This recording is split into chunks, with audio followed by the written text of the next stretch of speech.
আসসালামু আলাইকুম।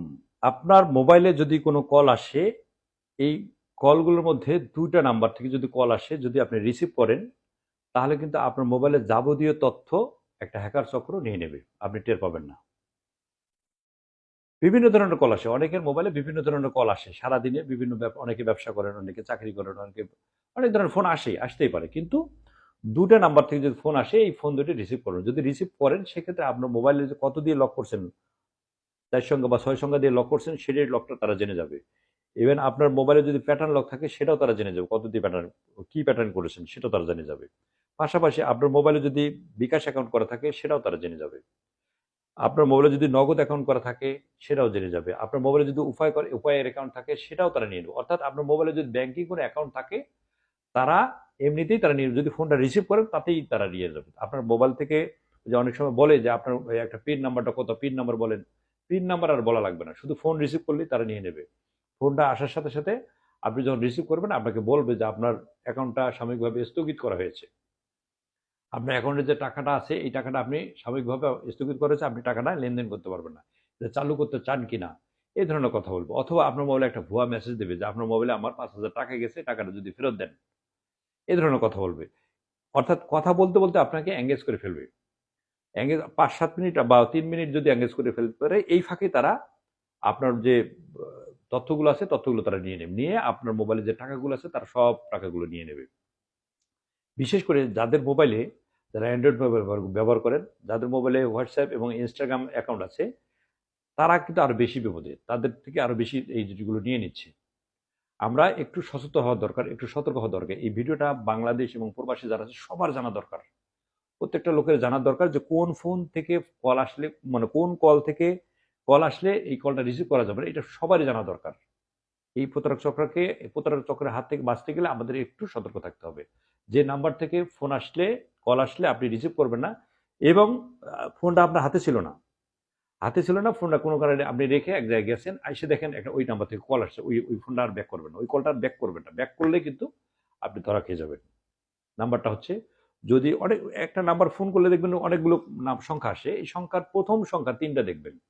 প্রথম সংখ্যাটা একটা প্লাস থাকবে, তারপর দুটো 9 থাকবে। এই ধরনের, তারপরে আরো অনেক সংখ্যা আছে। এই নাম্বার থেকে যদি কল আসে আপনার মোবাইলে, আপনি দেখে রিসিভ করবেন না।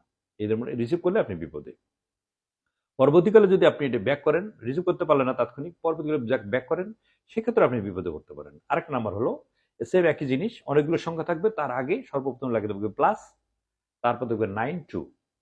অর্থাৎ +99 এবং +92, এই দুটো সংখ্যা সামনে থাকবে। এই দুটো সংখ্যা প্লাসের পরে এই সংখ্যা দুটো 99 এবং 92 যদি থাকে, এই ধরনের নাম্বার থেকে যদি ফোন আসে, কখনোই এই কলটা আপনি রিসিভ করবেন না। যদি রিসিভ করেন, সেক্ষেত্রে যে বললাম, আপনার মোবাইলের যাবতীয় তথ্য তারা নিমেষের মধ্যে নিয়ে নেবে। আপনাকে ফিড নাম্বার দেওয়া লাগবে না। আপনার বলবে না এই যোগ করেন, সেই যোগ করেন, কোনো কথা বলা লাগবে না। শুধুমাত্র মোবাইলে কথা বললে, এই কথা বলার ফাঁকে ফাঁকে তারা এটা নিয়ে নেবে। যারা দোকানদার আছেন, যারা এই যে ব্যাংকিং ব্যবসা যারা করেন, ওই নগদ, বিকাশ, উপায়, এই ধরনের যারা ব্যবসা করেন, তাদেরকে এই ধরনের, প্রথমত এই ধরনের কথা বলবে যে আপনার মোবাইলটা স্থগিত করা হয়েছে, একটা মোবাইলে একটা মেসেজ গেছে, আমি টাকাটা ব্যাক করে দেন, আপনি এই নাম্বার থেকে একটা ফোন দেন, একটু ফাঁকে যান। এই গত পরশুদিনের একটা ঘটনা, আমার থানায় আসছিল একজন, সেম এক কাহিনী। অনেক কাহিনী আমরা শুনে আসছি, কিন্তু এখন এই যেটা হচ্ছে, এটা নতুন একটা কাহিনী। নতুন একটা হ্যাকার চক্র এই মানে এই কাজটা তারা করে আসতেছে। নতুন একটা হ্যাকার চক্র এই কাজটা করে আসতেছে, যে এই আপনার পিন নাম্বার দেওয়া লাগবে না, শুধুমাত্র ফোনে কথা বললেই হবে, অথবা তার ফোনটা রিসিভ করলেই হবে, অথবা পরে যদি আপনি ডায়াল করেন, সেক্ষেত্রে আপনার সমস্যা হবে। কাজেই আমি মনে করি, বাংলাদেশ এবং বাইরে, দেশের বাইরে যারা বাংলা ভাষাভাষী মানুষ আছেন, আমি তাদের কাছে বিনীত অনুরোধ থাকবে, যারা মোবাইল ফোন ব্যবহার করেন, অবশ্যই অবশ্যই এই জিনিসটা অবশ্যই সবাইকে শেয়ার, নিজে তো করবেনই, পাশাপাশি আপনি এই ভিডিওটা শেয়ার করে দিবেন, যাতে আপনার শেয়ারের মাধ্যমে, আপনার ফেসবুকে অনেক ফ্রেন্ড আছে, তারা একটু জেনে গেল, তারা আপনার মাধ্যমে উপকার হলো। আপনি বাইরে থাকেন, বাড়ির বাইরে থাকেন, আপনার ফ্যামিলির যারা সদস্য, তারাও আপনার সদস্য, তাদেরকে আপনি শেয়ার করলেন। যদি মোবাইল না থাকে, কারো কাছে যদি শুনে থাকেন, এই গল্পটা যদি কারো কাছে শুনেন, সেটাও একটু চায়ের দোকানে একটু আলোচনা করলেন। একটু বন্ধুদের সাথে আড্ডা করতেছেন, এই গল্পটা তাদের সাথে শেয়ার করবেন। সহজ একটা জিনিস, সহজ একটা কথা, এই কথাটা জাস্ট একটু শেয়ার করবেন, তাহলে আপনার শেয়ার মাধ্যমে সেটা মোবাইলেও শেয়ার করতে পারেন, মুখেও শেয়ার করতে পারেন। তাহলে হবে কি, আপনার এই শেয়ার মাধ্যমে, মুখের কথার মাধ্যমে অথবা মোবাইলের শেয়ারের মাধ্যমে তার একটু উপকার হবে।